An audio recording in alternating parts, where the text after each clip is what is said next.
Hello, ladies and gentlemen. So, I am back with another vid, vid audio article. This is Antoinette 70. I want to say hello, ladies and gentlemen. So, this is out of the Guardian, and this is more about the UK, but it's very short. So, I figured it was okay to read it because it wasn't as lengthy as some of my other videos. But however, I want to get into some things that have happened that I've noticed recently and regarding the teaching field and what I've learned in, like in California, some of the things that I've recently discovered have been happening. So, this is sort of like a little history or a little background on um, the issues surrounding racism, but in the United Kingdom. And so it says, Secret Teacher, the UK has a complex racial history. Why aren't we teaching it? So, a controversial advert sparked debate about race among my students, but the curriculum must do more to give these issues context. And so it says, read more from the Secret Teacher. So I don't know if you guys recall, in this article, it goes into a detail about some of the history or some of the issues that are complex in the UK surrounding race. So it goes on to say that when you're a minority, racism is a part of life. But the struggle of marginalized people in the UK is largely ignored by the national history curriculum. And that is starting to happen a lot in the school systems.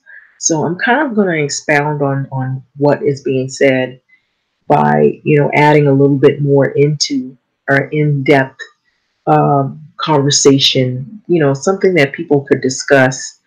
Um, So it goes into this article and it talks about uh, the controversy over the H&M advert or advertisement.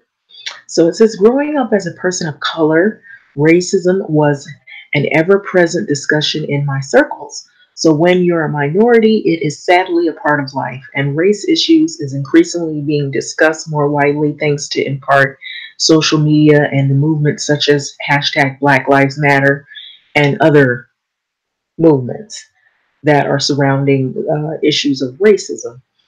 But the UK education system does not prepare children to have these conversations. So the recent controversy over H&M advertisements sparked heated debate among the secondary students I teach. So some were confused. Others understood it was a sensitive issue, but weren't sure why. Oh, 1 minute.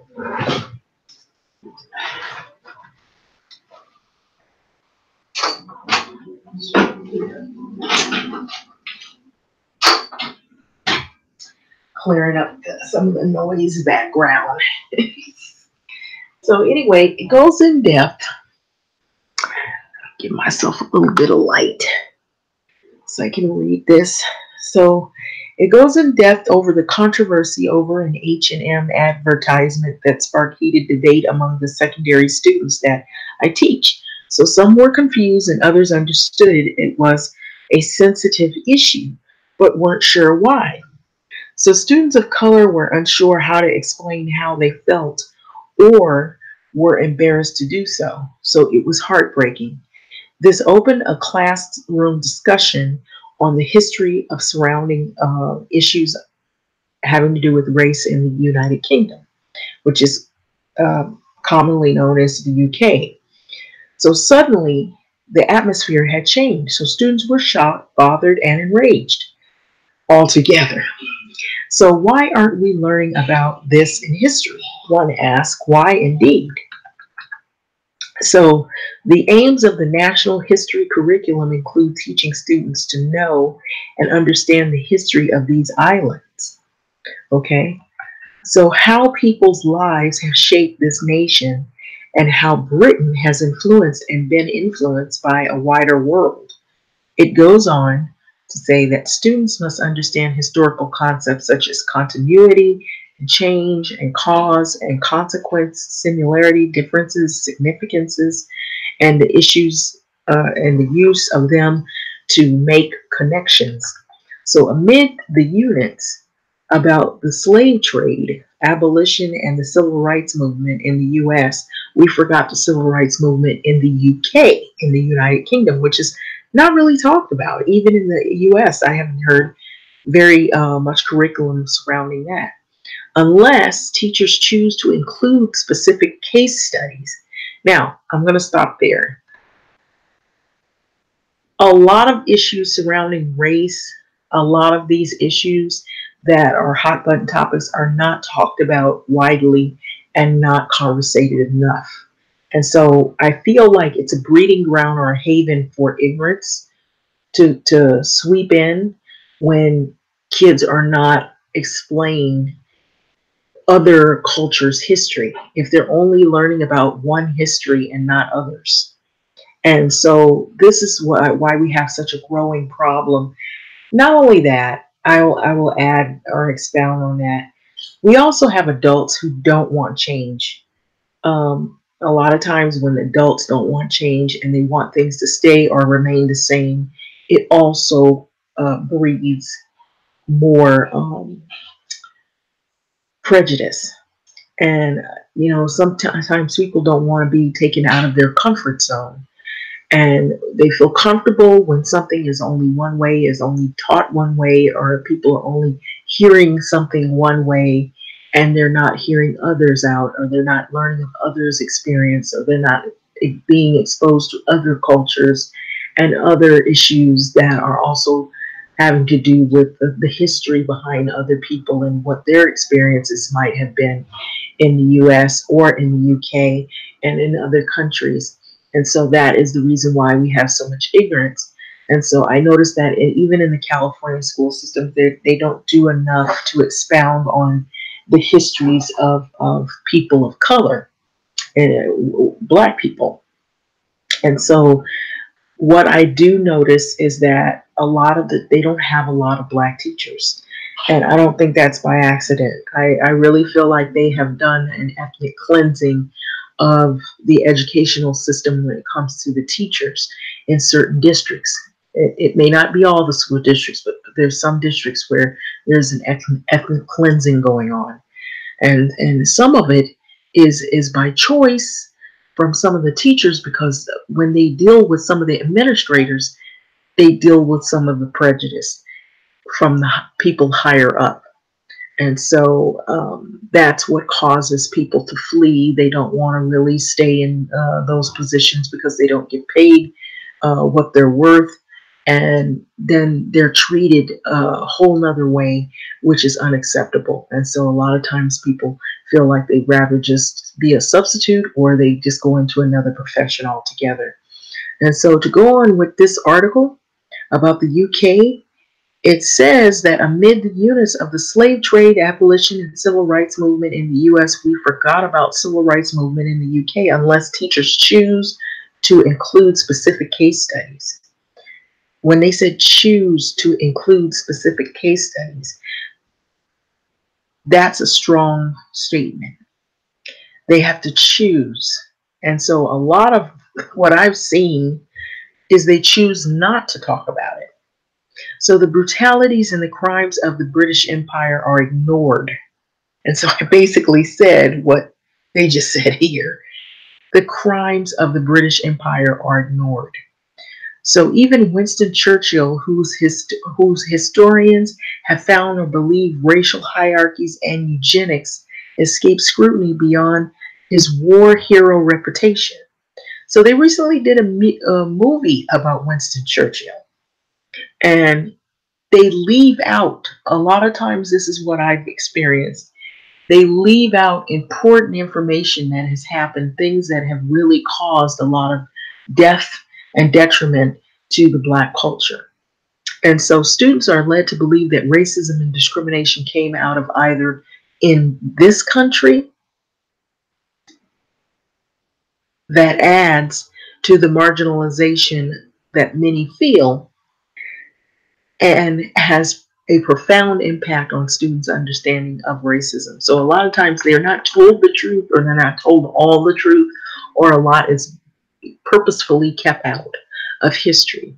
So there are schools that choose to talk about Mary Seacole, the British Jamaican businesswoman who helped British soldiers in the Crimean War. But students should also learn about Una Marson, a black feminist fighting racism in Britain in the 1940s. See, so they pick and choose who they want to talk about in history. So it's not enough to discuss these issues in Black History Month in October and ignore the reality of racism that minorities have to endure all year round. And so there's Cherry Gorcey or Grosse, who was shot and paralyzed by the police in the Brixton riots in 1985. And so there's a William Coffey, who fought for the universal suffrage until he was deported to Tasmania by Queen Victoria. And there is an Olive Morris, a key figure of Brixton's Black Panther movement and a prominent civil rights activist. See, these are people that people don't hear about, and they're not familiar with, or they've never been told about. They leave them out of history. And what if they have anything to do with fighting for Black people's rights? A lot of these people, you would never know that they even ever existed.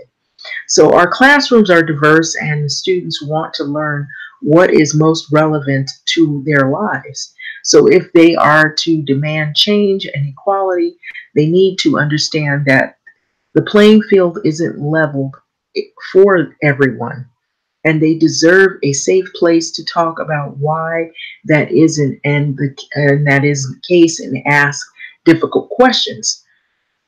For example, about the meaning of the structural racism. How has British history negatively affected countries around the world that the ancestors of many British citizens once called home? So instead of the curriculum supports the ideology that doesn't acknowledge many of the flaws of the UK history.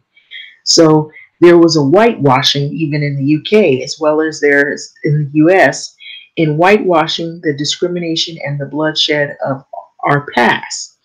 Is it any such wonder that parts of our society are very racist, misogynistic, and prejudiced? Because of look at what they've done to the history books, or even if they're there, they would assume that nobody's going to pick up and read any of the books and learn anything. And so if they do have books, now they know that people are talking about it, they might want to not include key figures in history, such as the ones that I had talked about up top here. So instead, the curriculum supports the ideology that doesn't acknowledge many of the flaws in the UK history.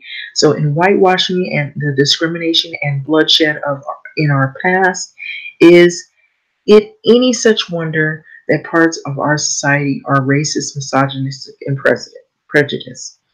And so it's not enough to discuss these issues in Black History Month in October and ignore the reality of racism that minorities have to endure all year round, but students need to be taught to critically analyze these events and to empathize with people across cultures in a diverse but interconnected world. So the weight of the feeling of marginalized exists in and out of the school.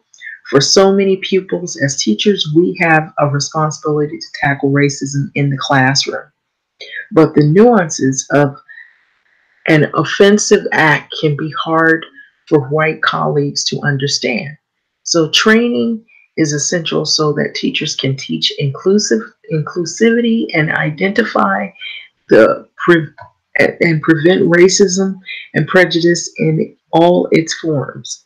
So, despite the inclusion of some race related history, we need to change our approach to accommodate our students and their place in the world by reflecting the histories and perspectives of marginalized citizens. Teachers can build pupils' understanding and empathy. Society could do with a bit more of that. And so that's basically the article.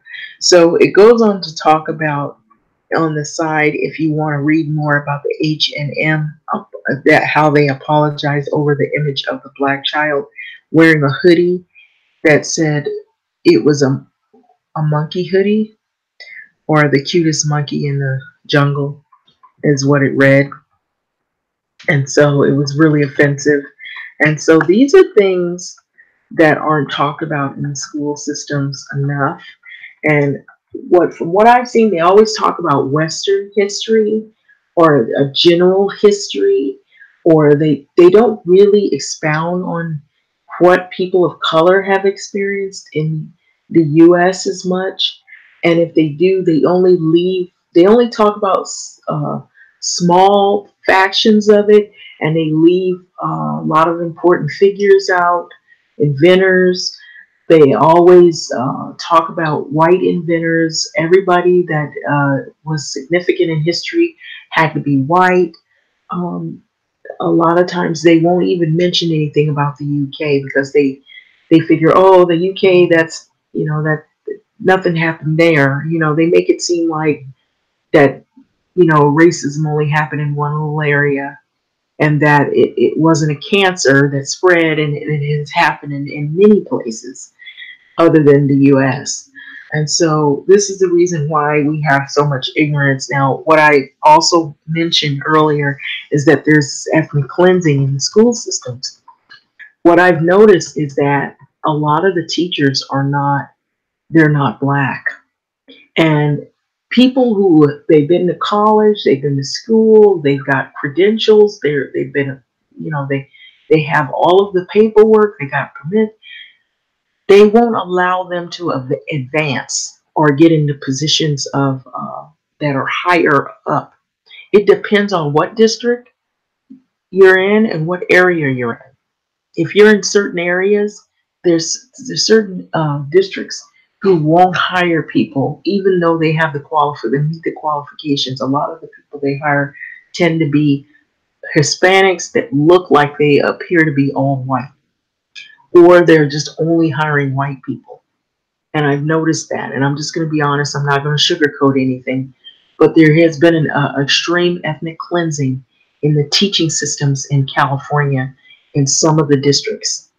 And then on top of that, the pay is not that great in some of the districts. It depends on which district you're teaching in. The other thing is the school systems have gone down. They have a lot of problems with administration, a lot of lawsuits. And so a lot of these teachers too are they're in a position and they're out of position. They have like a 3 year where a revolving door where they're in there and then they're out. If something doesn't work out, or if they're having problems with administration, and this is beyond the color issue. This is just an issue of uh, dealing with the school systems, period, and what district, depend on what district you're dealing with. A lot of times people will get a job, they'll be having these great offers to make this amount of money, but then when they get in those positions, they find out what they're dealing with. It doesn't matter what color you are, you're ready to leave because you find out your classrooms are overcrowded or you don't have enough support, and you're there, and they might hire you. You might be a white, you might be a Hispanic person that looks white, like you're all white. But when you get those positions and you get that little money, you start thinking, wait a minute, is it worth all of this? And then you don't know if your job is secure anymore. It used to be teaching was secure. Now you have some of these places where if they have budget cuts at some of these schools out here in California, which they do, they have like big budget cuts. They hire you, you could be in your position, and then when you're used to, paying your bills and everything, your mortgage or whatever, your rent, and tomorrow you end up in your, you go in your mailbox and you have a pink slip and you're out of a job, and what your quality of life is, you're trying to figure out, okay, how I'm going to pay for this and how I'm going to pay for that, unless you have somebody helping you, and if you don't, ooh, you're in trouble. And so this is the kind of things that have been happening in California. So I don't know if anybody's discussed any of this, but a lot of teachers have chosen just to teach part-time, substitute, or go to charter schools and help out where needed, or they get a better package or whatever, better incentives going elsewhere, or some people will just quit altogether and they'll go into something else. But I noticed that it has been happening a lot here in California. I don't know if it's happening in other states. Also, the issues around surrounding pay, but there's a lot of problems with budget cutting in some of these schools, and then there's a gross mismanagement of monies and funds in some of the schools, and these are some of the public schools, and so they've been hit with a lot of problems financially, and so this is even outside of the racial issues that they have there, and they do have racial issues in some of the districts. And so I have to mention that as well. I have to be honest about that. But this right here, I thought was a really good, important article. Not to get far away out of the topic, but I think it all winds down into one thing. That there's a lot of problems with these school systems. The diversity. Even it starts with even the adults, with the staff. And so, how can you teach kids about diversity and having the discussions on racial history when the staff can't get along and they have issues surrounding race and prejudice and who they're hiring and who they're not hiring? And so, I think they should expound on those issues as well. But there's a start. When you teach with kids, you got to be open and honest, and a lot of people aren't. And so you have some of these teachers who they have their own prejudices. Some of these school districts are prejudiced, and they'll only hire certain people that'll say things or won't say certain things because it is a reflection on who they are. Um, I've noticed some districts where they have a lot more diversity and they hire people of color. And then I've noticed districts where they don't hire any, but hardly do you find any people of color. And if you do, they've been there for, if they've been a couple of people there and they've been there for years and they got a story to tell you, boy, one you don't want to hear. And so a lot of these schools have done ethnic cleansing. And so I mentioned that in another article that I had previous. But I think that it's important that people understand that this right here is a growing problem, and also the issue surrounding money and the financial backing that they have in these schools, not very good. Um, every year there's a budget cutting, and budget cutting means they start, instead of starting from the top cutting people's pay, they go with the little people, the people that don't make that much money, and they cut their pay, or they cut their job out altogether, or they end up laying off teachers. And so that might explain why there's such a growing uh, vacancy in the teaching field. And so, with that being said, I'm going to let this video go. But there's a lot of problems in these school districts in California, and you wouldn't believe, even just if you talk about issues surrounding race, but if you talk about, you have to talk about the money issues that they have, and then the staff, how sometimes you know that they control, certain staffs control who gets hired and who doesn't get hired. And so, how can you, my question is how can you teach kids about race and it's being inclusive when the staff isn't inclusive? And so we do have some schools like that where the staff isn't inclusive. They only want to hire people that look, that they're either Hispanic and or they look white, or they're white They want to keep the school white, and they don't want any white instructors. And so, yes, this is happening in California. There's some schools like that, and then the aide teachers, they may have a couple of them that are black, but the lead teachers, you don't find very many black lead teachers in certain school districts, and that's not by accident. But anyway, I'm going to let this video go. Like, comment, subscribe. Thank you for listening.